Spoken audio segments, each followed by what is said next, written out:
Hi everyone, dear students. ನಮ್ಮ ಹಿಂದಿನ ವಿಡಿಯೋದಲ್ಲಿ ನಾವು ಆಬ್ಜೆಕ್ಟಿವ್ ಟೈಪ್ ಕ್ವಶನ್ಸ್ಗಳನ್ನ ನೋಡ್ತಾ ಇದ್ವಿ. ಅದು ಅರ್ಥಮೆಟಿಕ್ ಪ್ರೋಗ್ರೆಷನ್ಗೆ ಸಂಬಂಧಪಟ್ಟಂತಹ ಆಬ್ಜೆಕ್ಟಿವ್ ಟೈಪ್ ಕ್ವಶನ್ಸ್ಗಳನ್ನ ನೋಡಿದ್ವಿ. ಈ ವಿಡಿಯೋದಲ್ಲಿ ನಾವು ಟ್ರಯಾಂಗಲ್ಗೆ ಸಂಬಂಧಪಟ್ಟಂಥ ಆಬ್ಜೆಕ್ಟಿವ್ ಟೈಪ್ ಕ್ವಶನ್ಸ್ಗಳನ್ನ ನೋಡೋಣ. ಬನ್ನಿ, ಯಾವುದೆಲ್ಲ ಪ್ರಶ್ನೆ ಇದೆ ಮತ್ತು ಅದನ್ನು ಹೇಗೆ ಆನ್ಸರ್ ಮಾಡೋದು ಅಂತ ನೋಡ್ತಾ ಹೋಗೋಣ. ಮೊದಲನೇ ಪ್ರಶ್ನೆ, sides of two similar triangles are in the ratio 4:9, then areas of these triangles are in the ratio ಅಂತ ಕೇಳಿದ್ದಾರೆ. ಸೊ ರೇಷಿಯೋಸ್ ಆಫ್ ಟೂ ಟ್ರಯಾಂಗಲ್ಸ್ಗೆ ಸಂಬಂಧಪಟ್ಟಂತಹ ಪ್ರಶ್ನೆ ಆಗಿದೆ. ನಿಮಗೆ ಗೊತ್ತು, if two triangles R similar, ಎರಡು ಟ್ರಯಾಂಗಲ್ ಸಿಮಿಲರ್ ಆಗಿದ್ರೆ the ratio of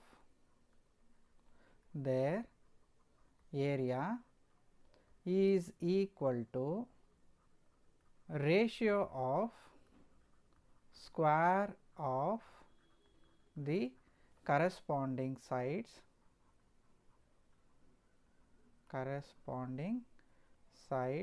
of those triangle.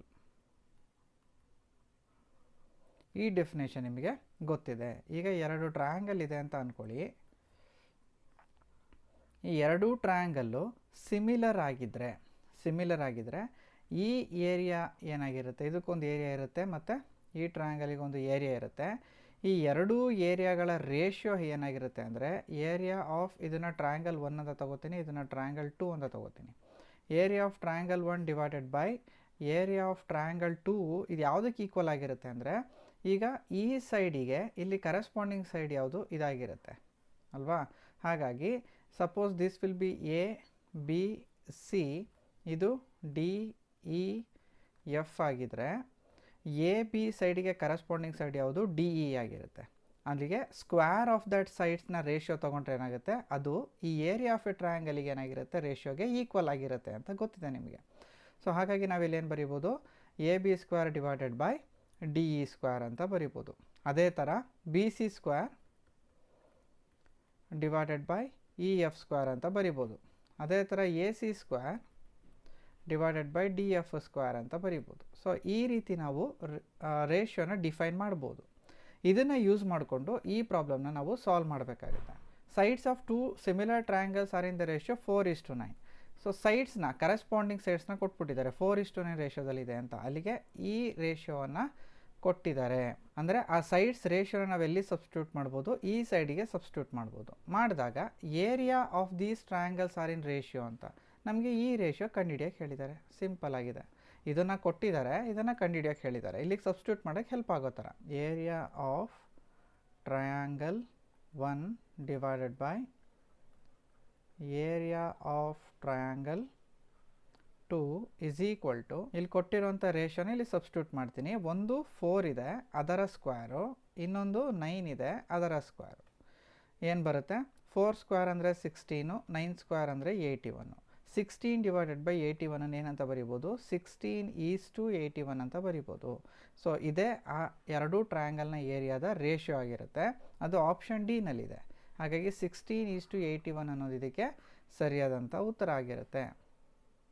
Second question, at a certain time of the day, a man 6 feet tall cast his shadow 8 feet long. Then the length of the shadow cast by a building 45 feet high at the same time, which is next to the man is ಅಂತ ಕೇಳಿದ್ದಾರೆ. Question ಏನು ಕೇಳಿದ್ದಾರೆ ಅದ್ರ ಥರ ನೀವು ಡಯಾಗ್ರಾಮ್ನ ನೀವು ಇಲ್ಲಿ ಬರ್ಕೋಬೇಕಾಗುತ್ತೆ. Let assume a man is 6 feet tall. ಎಷ್ಟಿದ್ದಾನೆ, 6 feet tall ಇದ್ದಾನೆ. Cast is shadow 8 feet long ಅಂತ. ಸೊ ಇಲ್ಲಿ ನಿಂತಿದ್ದಾನೆ ಅಂದರೆ ಅವನು ಎಷ್ಟುದ ಶಾಡೋ ಬರುತ್ತೆ ಅಂದರೆ 8 feet ಲಾಂಗು ಶಾಡೋನ ಬರ್ತಾ ಇದೆ. The length of the shadow cast by a building 45 feet height at the same time which is next to the man. ಇಲ್ಲಿ ಮ್ಯಾನ್ ನಿಂತಿದ್ದಾನೆ, ಇಲ್ಲಿಂದ ನೆಕ್ಸ್ಟಿಗೆ ಏನಿದೆ, ಒಂದು ಟಾಲ್ ಬಿಲ್ಡಿಂಗ್ ಇದೆ. ಆ ಬಿಲ್ಡಿಂಗ್ನ ಹೈಟು 45 feet ಆಗಿದೆ. ಈ ಬಿಲ್ಡಿಂಗು ಕೂಡ ಶಾಡೋ ಇರುತ್ತೆ. ಆ ಶಾಡೋ ಎಷ್ಟಿರುತ್ತೆ, ಇಲ್ಲಿಂದ ಇಲ್ಲಿ ತನಕ ಇರುತ್ತೆ. What is the height of the building, ಇಲ್ಲಿ 45 feet ಅಂತ ಕೊಟ್ಟಿದ್ದಾರೆ. ಅದೇ ಥರ what is the height of the man is 6 feet ಅಂತ ಕೊಟ್ಟಿದ್ದಾರೆ ಅಲ್ವಾ. Then find the length of the shadow of the building ಅಂತ ಕೇಳಿರೋವಂಥದ್ದು. The length of the shadow of this man ಎಷ್ಟು 8 ಫೀಟ್ ಅಂತ ಕೊಟ್ಟಿದ್ದಾರೆ. ಈಗ ಈ ಪಾಯಿಂಟಿಂದ ಇಲ್ಲಿಗೆ ನಾವು ಕನೆಕ್ಟ್ ಮಾಡೋಣ. ನಮ್ಗೆ ಯಾವ ಡಯಾಗ್ರಾಮ್ ಬೇಕೋ ಆ ಡಯಾಗ್ರಾಮ್ ಇದಾಗಿದೆ. ಇದು ಬಿಲ್ಡಿಂಗು 45 ಫೀಟ್ ಇದೆ. ಲೆಟ್ ದ ಬಿಲ್ಡಿಂಗ್ ಟಾಪ್ನ ಎ ಅಂತ ಕರೆಯೋಣ, ಬಾಟಮ್ನ ಬಿ ಅಂತ ಕರೆಯೋಣ. ಅದೇ ಥರ ಮ್ಯಾನ್ನ ಸಿ ಮತ್ತು ಡಿ ಅಂತ ಕರೆಯೋಣ. ನೆಕ್ಸ್ಟು ಇದು ಇ. ಈ ರೀತಿ ಆಯಿತು. ಕರೆಕ್ಟಾಗಿ ಗಮನಿಸಿದ್ರೆ ಇದು ಮೇಯ್ನ್ ಒಂದು ಟ್ರಯಾಂಗಲ್ ಆಯಿತು. ಯಾವುದು? ಎ ಬಿ ಇ ಅನ್ನೋದೊಂದು ಟ್ರಯಾಂಗಲ್ಲು, ಸಿ ಡಿ ಇ ಅನ್ನೋದೊಂದು ಟ್ರಯಾಂಗಲ್ಲು. ಮ್ಯಾನಿನ ನೆಕ್ಸ್ಟ್ ಏನಿದೆ ಬಿಲ್ಡಿಂಗ್ ಇದೆ. ಮ್ಯಾನು ಮತ್ತು ಬಿಲ್ಡಿಂಗು ವರ್ಟಿಕಲಿ ನಿಂತಿರೋದ್ರಿಂದ ಸೊ ಎರಡರ ಡಿಸ್ಟೆನ್ಸ್ ಏನಾಗಿರುತ್ತೆ? ಪ್ಯಾರಲಲ್ ಆಗಿರುತ್ತೆ. ಇದು ವೆರಿ ವೆರಿ ಇಂಪಾರ್ಟೆಂಟ್. ಪ್ಯಾರಲಲ್ ಆಗಿರುತ್ತೆ. ಈ ಸಿ ಡಿ ಎ ಬಿಗೆ ಏನಾಗಿದೆ? ಪ್ಯಾರಲಲ್ ಆಗಿದೆ. ನಮಗೆ ಗೊತ್ತಿದೆ, if we draw A line parallel to the other side of a triangle, then we obtain two triangles, that is DCE and ABE. ಎರಡು triangle ಬಂದಿದೆ. ಈ ಎರಡೂ ಟ್ರಯಾಂಗಲಿನ ಕರೆಸ್ಪಾಂಡಿಂಗ್ ಸೈಡ್ಸ್ನ ರೇಷಿಯೋ ಏನಾಗಿರುತ್ತೆ? ಈಕ್ವಲ್ ಆಗಿರುತ್ತೆ ಅಂತ ನಿಮಗೆ ಗೊತ್ತಿದೆ. ಸೊ ಆ ಐಡಿಯಾನ ನೀವು ಯೂಸ್ ಮಾಡಿಕೊಂಡು ಇದನ್ನು ಸಾಲ್ವ್ ಮಾಡಬೇಕಾಗತ್ತೆ. ಈಗ ಇಲ್ಲಿ ಕರೆಸ್ಪಾಂಡಿಂಗ್ ಸೈಡ್ಸ್ ಯಾವ್ದು ಅಂದರೆ ಎ ಬಿಗೆ C D is corresponding sides, A ಇಗೆ C is corresponding side, B ಇಗೆ D is the corresponding side. ಇದನ್ನು ಯೂಸ್ ಮಾಡಿ ನಾವು ಸೊಲ್ಯೂಷನನ್ನು ಮಾಡಬೇಕು. ಬನ್ನಿ ಸಾಲ್ವ್ ಮಾಡೋಣ. In the triangle A B E, C D is parallel to A B, then we know that ಏನಂತ ಬರೀಬೋದು? ಕರೆಸ್ಪಾಂಡಿಂಗ್ ಸೈಡ್ಸ್ ರೇಷಿಯೋ ಈಕ್ವಲ್ ಆಗಿದೆ ಅಂತ ಗೊತ್ತಾಗಿದೆ. A B divided by C D is equal to, ಅಲ್ಲಿಗೆ ಇವೆರಡು corresponding sides. Next ನಮಗೆ ಯಾವ್ದು ಗೊತ್ತು ಅದನ್ನು ಬರ್ಕೋಬೇಕಾಗತ್ತೆ. ಇಲ್ಲಿ ನಮಗೆ 8 ಫೀಟ್ ಅನ್ನೋದು ಗೊತ್ತಿದೆ, ಬಟ್ ಬಿ ಇ ಲೆಂತನ್ನು ನಾವು ಕಂಡುಹಿಡಿಬೇಕು. ಬಟ್ ಬಿ ಇ ಎಷ್ಟು ಅಂತ ಗೊತ್ತಿಲ್ಲ, ಅದನ್ನು ಎಕ್ಸ್ ಅಂತ ತೊಗೊಳ್ಳೋಣ. ಸೊ ಇವೆರಡು ಸೈಡ್ಸ್ನ ನಾವು ಯೂಸ್ ಮಾಡ್ಕೋಬೇಕಾಗತ್ತೆ. ಈಗ B E divided by D E ಅಂತ ಬರಿಬೋದು. Substitute the values. ಎ ಬಿಗೆ ಏನಂತ ಸಬ್ಸ್ಟಿಟ್ಯೂಟ್ ಮಾಡ್ಬೋದು? 45 ಡಿವೈಡೆಡ್ ಬೈ ಸಿ ಡಿಗೆ 6 ಅಂತ ಸಬ್ಸ್ಟಿಟ್ಯೂಟ್ ಮಾಡ್ಬೋದು. ಬಿ ಇ ನಮಗೆ ಗೊತ್ತಿಲ್ಲ, ಎಕ್ಸ್ ಅಂತ ಬರೆಯೋಣ. ಡಿ ಇನ ನಾವು 8 ಫೀಟ್ ಅಂತ ತೊಗೊಂಡಿದ್ದೀವಿ, ಬರ್ಕೊಳ್ಳೋಣ. Then X is equal to 45 by 6 into 8 ಆಯಿತು. 3 2s are 6, 3 1s are 3, 3 5s are 15, 2 1s are 2 4s are 15, 4s are 60 feet. ಈ ಬಿಲ್ಡಿಂಗ್ ಎ ಬಿ ಎಷ್ಟು ಫೀಟ್ ಶಾಡೋನ ಕೊಟ್ಟಿದೆ ಅಂದರೆ 60 ಫೀಟ್ ಶಾಡೋನ ಅದು ಕೊಟ್ಟಿದೆ ಅಂತ ಅರ್ಥ ಆಗುತ್ತೆ. ಸೊ ಆಪ್ಷನ್ ಎ ಇದೆಯಲ್ಲ, ಇದು ಸರಿಯಾದಂತಹ ಉತ್ತರ. Third question, in the adjoining figure triangle A B N similar to triangle A M C, the ratio of sides A M and A N is 2:5, then C M is to B N is ಅಂತ ಕೇಳಿದ್ದಾರೆ. ತುಂಬ simple ಆಗಿರುವಂಥ problem. Last problem ಏನು ಮಾಡಿದ್ವಿ ಅದೇ ಐಡಿಯಾನ ಇಲ್ಲಿ use ಮಾಡಬೇಕಾಗತ್ತೆ. But ಇಲ್ಲಿ ಎರಡು ಟ್ರಯಾಂಗಲ್ನ ಕೊಟ್ಬಿಟ್ಟಿದ್ದಾರೆ. ಯಾವುದು? ಒಂದೇ ಟ್ರಯಾಂಗಲ್ ಒಳಗಡೆ ಇನ್ನೊಂದು ಟ್ರಯಾಂಗಲ್ ಆಗಿದೆ. ಯಾವ ರೀತಿ? ಎ ಬಿ ಎನ್ ಅನ್ನೋದು ಒಂದು ಟ್ರಯಾಂಗಲ್, ಎ ಬಿ ಎನ್ ಅನ್ನೋದು ಒಂದು ಟ್ರಯಾಂಗಲ್, ಎ ಎಮ್ ಸಿ ಅನ್ನೋದು ಇನ್ನೊಂದು ಟ್ರಯಾಂಗಲ್, ಎ ಎಮ್ ಸಿ ಅನ್ನೋದು ಇನ್ನೊಂದು ಟ್ರಯಾಂಗಲ್. ಎರಡೂ ಟ್ರಯಾಂಗಲ್ ಏನಂತ ಹೇಳಿದ್ದಾರೆ? ಸಿಮಿಲರ್ ಅಂತ ಹೇಳಿದ್ದಾರೆ. ಸೊ ಸಿಮಿಲರ್ ಅಂತ ಹೇಳಿದ್ದಾರೆ. Then the ratio of sides A M ಮತ್ತು ಎ ಎನ್ನ ರೇಷಿಯೋ ಏನು ಅಂತ ಕೊಟ್ಟಿದ್ದಾರೆ. A M is to A N is 2:5 ಅಂತ. ಅಲ್ಲಿಗೆ ಎ ಎಮ್ 2 ಆದರೆ ಎ ಎನ್ ಎಷ್ಟಿರುತ್ತೆ? 5 ಇರುತ್ತೆ ಅಂತ ಕೊಟ್ಟಿದ್ದಾರೆ. ನಾವೇನನ್ನು ಕಂಡುಹಿಡಿಬೇಕು?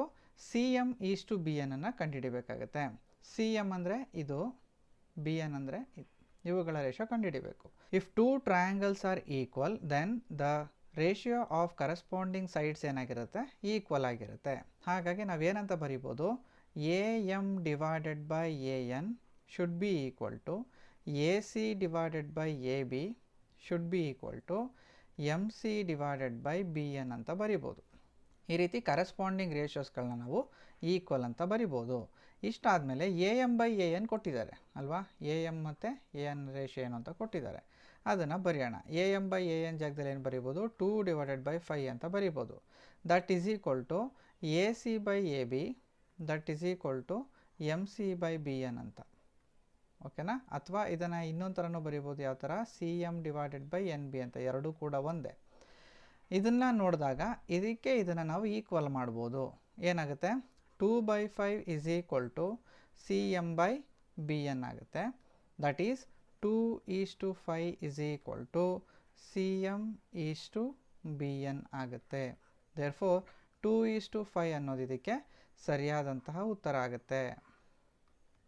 Fourth question, the measures representing the sides of a right angle triangle are ಅಂತ ಇದೆ. ಇಲ್ಲಿ 3 ಮೆಜರ್ಮೆಂಟ್ಸ್ಗಳನ್ನ ಕೊಟ್ಟಿದ್ದಾರೆ ಪ್ರತಿ ಟ್ರಯಾಂಗಲಲ್ಲಿ. ಈ 3 ಮೆಜರ್ಮೆಂಟ್ಸಲ್ಲಿ ಯಾವುದು ರೈಟ್ ಆ್ಯಂಗಲ್ ಟ್ರಯಾಂಗಲ್ ಆಗುತ್ತೆ ಅಂತ ನೀವು ಕಂಡುಹಿಡಿಬೇಕು. ಇದಕ್ಕೆ ಏನು ಯೂಸ್ ಮಾಡಬೇಕು, ನೀವು ಪೈಥಾಗೋರಸ್ ಥಿಯರಮನ್ನು ಯೂಸ್ ಮಾಡಬೇಕಾಗುತ್ತೆ. ಈ ಪೈಥಾಗೋರಸ್ ಥಿಯರಮ್ ಏನು ಹೇಳುತ್ತೆ, the sum of square of 2 shorter sides is equal to square of longer side. Correct ಅಲ್ವಾ? ಒಂದು ರೈಟ್ ಆ್ಯಂಗಲ್ ಟ್ರಯಾಂಗಲ್ ಇದೆ ಅಂತ ಅಂದ್ಕೊಳ್ಳಿ. ಸೊ ಇಲ್ಲಿ ರೈಟ್ ಆ್ಯಂಗಲ್ ಆಗಿದೆ. ಎರಡು ಸೈಡ್ ಏನಾಗಿರುತ್ತೆ, ಯಾವಾಗಲೂ ಹೈಪೋಟೆನಸ್ಗಿಂತ ಚಿಕ್ಕದಾಗಿರುತ್ತೆ. So hypotenuse is the longer side. ಈ hypotenuse square sum of squares of other 2 ಸೈಡ್ಸಿಗೆ ಏನಾಗಿರುತ್ತೆ, ಈಕ್ವಲ್ ಆಗಿರುತ್ತೆ. ಈಗ ಆಪ್ಷನ್ ಎನ ಚೆಕ್ ಮಾಡೋಣ. ಆಪ್ಷನ್ ಎನಲ್ಲಿ 2, 3, 5 ಅಂತ ಇದೆ. ಈ ಎರಡೂ ಕೂಡ ಶಾರ್ಟರು, ಇದು ಲಾಂಗರು. ಸೊ ಹಾಗಾಗಿ ಇವುಗಳ ಸ್ಕ್ವೇರಿನ ಸಮ್ಮು ಈ 5 ಸ್ಕ್ವೇರಿಗೆ ಈಕ್ವಲ್ ಆಗಬೇಕು. ಯಾವ ರೀತಿ ಬರೆಯೋದು ಅದನ್ನು, 2 square plus 3 square should be equal to 5 square ಆಗಿರಬೇಕು. 2 ಸ್ಕ್ವೇರ್ ಅಂದರೆ 4, 3 ಸ್ಕ್ವೇರ್ ಅಂದರೆ 9, 5 ಸ್ಕ್ವೇರ್ ಅಂದರೆ 25. 4 + 9 is 13, that is equal to 25. ಇದು ಟ್ರೂ ಅಲ್ಲ, ಹಾಗಾಗಿ ಇದು ರೈಟ್ ಆ್ಯಂಗಲ್ ಟ್ರಯಾಂಗಲ್ ಅಲ್ಲ. ಅದೇ ಥರ ನೆಕ್ಸ್ಟ್ ಬಿ ಆಪ್ಷನ್ ನೋಡೋಣ. 6, 8, 10 ಅಂತ ಇದೆ. ಇದರಲ್ಲಿ 10 is the longest ಸೈಡು, ಹಾಗಾಗಿ 6 square plus 8 square is equal to 10 square ಆಗಬೇಕು. 6 ಸ್ಕ್ವೇರ್ ಅಂದರೆ 36, 8 ಸ್ಕ್ವೇರ್ ಅಂದರೆ 64, that is equal to 10 square ಅಂದರೆ 100. 36 + 64 ಅಂದರೆ 100, ದಟ್ ಈಸ್ ಈಕ್ವಲ್ ಟು 100. ಇದು ಈಕ್ವಲ್ ಆಗ್ತಾ ಇದೆ, ಹಾಗಾಗಿ ಆಪ್ಷನ್ ಬಿ ಅನ್ನೋದು ಇದಕ್ಕೆ ಸರಿಯಾದಂಥ ಉತ್ತರ ಆಗುತ್ತೆ. ಸಿ ಮತ್ತು ಡಿನ ನೀವು ಚೆಕ್ ಮಾಡಿ, ಇದು ಆಗೋದಿಲ್ಲ. In a right angles triangle A B C, angle B is equal to 90 degree, A C is equal to 17 centimetre, A B is equal to 8 centimetre, find the length of B C ಅಂತ ಕೇಳಿದ್ದಾರೆ. Pythagoras ಥಿಯರಮ್ನ ನೀವು apply ಮಾಡಬೇಕಾಗುತ್ತೆ. ಯಾವ ರೀತಿ ಮಾಡಬೇಕು ಅಂದರೆ, ಈ first right angle ಟ್ರಯಾಂಗಲನ್ನು ಬರ್ಕೊಳ್ಳೋಣ. Let A B C B A triangle. ಇದು ರೈಟ್ ಆ್ಯಂಗಲ್ ಟ್ರಯಾಂಗಲ್ ಅಂತ ಅಂದ್ಕೊಳ್ಳೋಣ. ಸೊ ಇದು ರೈಟ್ ಆ್ಯಂಗಲ್ ಟ್ರಯಾಂಗಲ್. ಎಲ್ಲಿ ರೈಟ್ ಆ್ಯಂಗಲ್ ಆಗಿದೆ ಅಂತ ಹೇಳ್ತಾ ಇದ್ದಾರೆ, ಅಟ್ ಬಿನಲ್ಲಿ ರೈಟ್ ಆ್ಯಂಗಲ್ ಆಗಿದೆ ಅಂತ. ನಾನು ಇದನ್ನು ಬಿ ಅಂತ ಕನ್ಸಿಡರ್ ಮಾಡಿಕೊಂಡು ಇಲ್ಲಿ ರೈಟ್ ಆ್ಯಂಗಲ್ ಆಗಿದೆ ಅಂತ ಮಾರ್ಕ್ ಮಾಡ್ಕೋತೀನಿ. So this is B. Then A C is equal to 17 centimetre, A B is equal to 8 centimetre ಅಂತ ಕೊಟ್ಟಿದ್ದಾರೆ. ಇದು ಬಿ ಅಂದರೆ ನಾನು ಯಾವುದಾದ್ರೂ ಒಂದನ್ನು ಎ ಅಂತ ತೊಗೋಬೋದು. ಎ ಬಿ ಎಷ್ಟಂತೆ 8 ಸೆಂಟಿಮೀಟರ್ ಅಂತ ಕೊಟ್ಟಿದ್ದಾರೆ. ಎ ಸಿ ಉಳಿದಿರೋ ಪಾಯಿಂಟ್ ಯಾವುದು, ಇದು ಸಿ ಅಂತ ತೊಗೋತೀನಿ. ಎ ಸಿ 17 ಸೆಂಟಿಮೀಟರ್ ಅಂತ ಕೊಟ್ಟಿದ್ದಾರೆ. ಈಗ ನಾವು ಬಿ ಸಿನ ಫೈಂಡ್ ಔಟ್ ಮಾಡಬೇಕು, ಬಿ ಸಿ ಎಷ್ಟು ಅಂತ. ಸೇಮ್ ಪೈಥಾಗೋರಸ್ ಥಿಯರಮ್ನ ಅಪ್ಲೈ ಮಾಡಿದ್ರೆ ನಮಗೆ ಲೆಂತ್ ಗೊತ್ತಾಗುತ್ತೆ. ಬೈ ಪೈಥಾಗೋರಸ್ ಥಿಯರಮ್,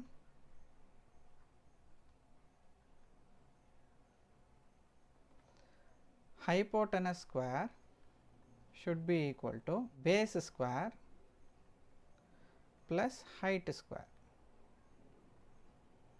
ಸೊ ಇದು ಪೈಥಾಗೋರಸ್ ಥಿಯರಮ್ ಹೇಳುವಂಥದ್ದು. ಹೈಪೋಟೆನಸ್ ಎಷ್ಟು ಇದರಲ್ಲಿ 17 ಇದೆ, 17 square should be equal to, base ನಮಗೆ ಗೊತ್ತಿಲ್ಲ, ಲೆಟ್ ಇದನ್ನು ಎಕ್ಸ್ ಅಂತ ತೊಗೋಣ, x square plus height 8 square. Then 17 square ಅಂದರೆ ಎಷ್ಟು, 289.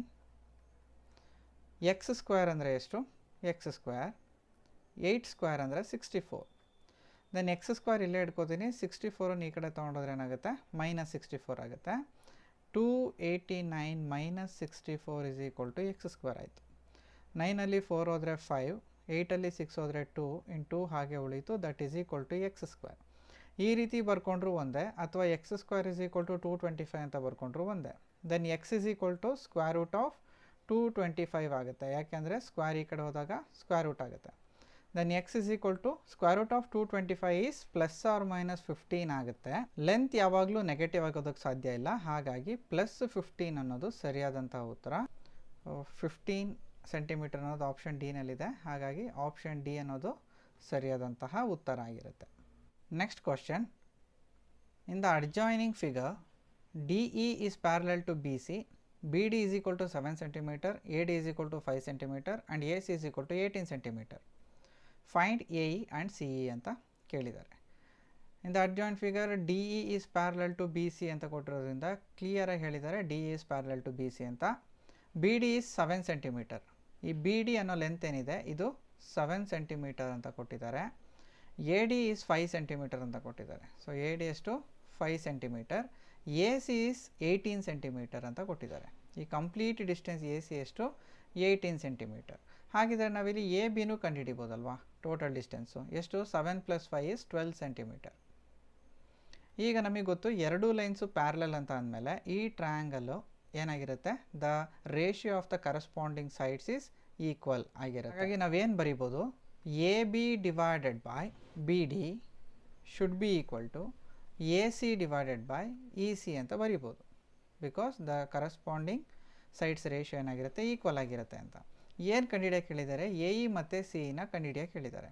ಫಸ್ಟ್ ನಾವೇನು ಮಾಡೋಣ, ECನ ಕಂಡುಹಿಡ್ಕೊಳ್ಳೋಣ. CE ಅಂದರೂ ಒಂದೇ, EC ಅಂದರೂ ಒಂದೇ. Then AB is 12 divided by BD is 7 that is equal to AC is 18, EC ಗೊತ್ತಿಲ್ಲ ಅದನ್ನು ಹಾಗೆ ಬರ್ಕೊಳ್ಳೋಣ.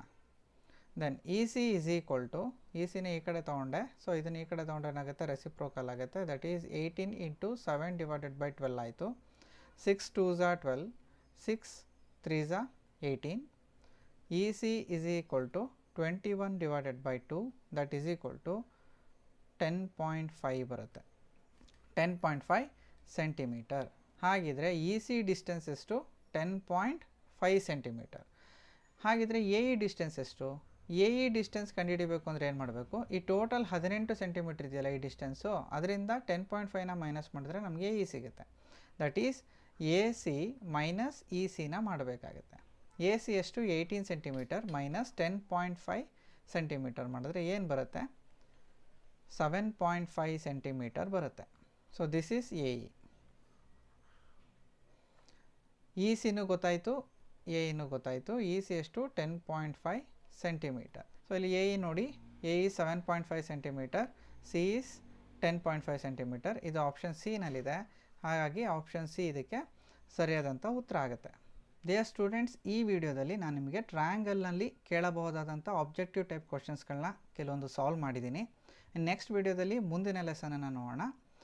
ಈ ವಿಡಿಯೋ ನಿಮಗೆ ಹೆಲ್ಪ್ ಆಗಿದೆ ಅಂತ ನಾನು ಅನ್ಕೋತೀನಿ. ಮನೇಲಿ ಚೆನ್ನಾಗಿ ಪ್ರಾಕ್ಟೀಸ್ ಮಾಡಿ. ಇದೇ ಥರ ಬೇರೆ ಬೇರೆ ಕ್ವಶನ್ಸ್ಗಳನ್ನು ಕೂಡ ನೀವು ಪ್ರಾಕ್ಟೀಸ್ ಮಾಡಬೇಕಾಗುತ್ತೆ. ನೆಕ್ಸ್ಟ್ ವಿಡಿಯೋದಲ್ಲಿ ಸಿಗೋಣ ಸ್ಟೂಡೆಂಟ್ಸ್. Thank you.